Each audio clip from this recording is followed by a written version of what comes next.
Hello everyone, this video is going to be all about how to create one of these metallic mountain paintings. Let's start off with the materials that you'll need. You will need watercolor or mixed media paper, your preferred sketching tools like a pencil and eraser, some watercolor paint, some metallic paint, some brushes, a cup of water, a paint palette or something else to put your paint on, and optionally some salt to create texture in the watercolor. We're going to start off by sketching the mountains onto the watercolor paper. Normally I would start by taping my paper down onto a masonite board to stop the paper from warping, but I'm using a watercolor block, so that isn't necessary. You want to draw layers of jaggedy lines resembling mountains. Start your first mountain line down a bit from the top so that you have some blank area that can be sky. You want the mountain lines to be randomized, so don't try and match the ups and downs on each line exactly. You can always look up actual mountain ranges for reference if you want to. You want the majority of the mountain ranges to go completely across the page, but you can always throw in a couple that stop midway. On the bottom I decided to do some smoother lines, more like water, but you can go straight to the bottom with the jaggedy mountain lines if you prefer. I also decided to draw in a circle in the top sky part for a sun or moon.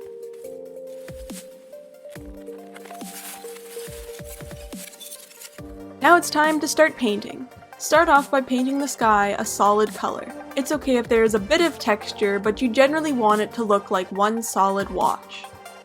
Let the paint completely dry before moving on to any other part. If, like mine, the color isn't as dark or opaque as you had hoped, you can go over and paint a second layer. Once the sky has completely dried again, I'm going to go over my circle area with a metallic paint. The key to these paintings is to mix up solid color, metallic color, and textured color. For the first mountain layer, I'm going to go over the entire thing with clean water.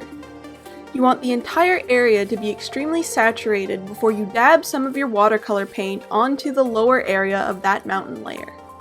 This will create a really cool gradient and texture effect.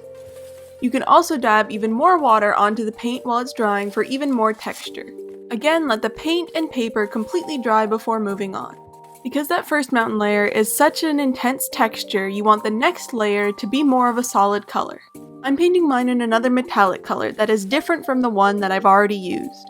The next layer I'm also doing as a solid metallic color, but it's also different than the previous two metallic colors I've already used. Because the previous two layers were mid-tone metallic colors, this next layer I'm doing in a darker solid non-metallic color that matches the sky for balance in the color scheme. Seeing as the previous three layers were more solid color, this next layer is going to be a texture layer. I'm saturating the entire area in a bit more of a pop of color, and then I'm putting salt on just the tips of the mountains. I'm using a mixture of kosher and rock salt for a bit more texture. While the paint is still drying, you can add even more paint and salt until you get your desired texture. Make sure the paint and paper completely dries before scrubbing the salt off of the page. For the next mountain layer, I'm outlining the mountain peaks using one of the previously used metallic paint colors. I'm also going back and outlining the previous mountain layer just so that the edges stand out more. This next mountain layer I'm doing as another texture layer. I'm keeping the color lighter than the previous mountain layer using the same wet on wet technique as the very first mountain layer at the top. Because the previous two mountain layers were lighter textured colors, I'm making this layer a darker color. While the paint is still wet, I decided to try putting some of a metallic color into the tops of the mountain peaks. Because there is so much texture above it, I decided for this next layer to be a mid-tone solid color. To balance the image out more, I decided for this next layer to be a metallic color, matching one of the metallic colors I've already used. For the very bottom, I decided on another dark textured color, again to balance the image out. And there you have your finished metallic mountain painting.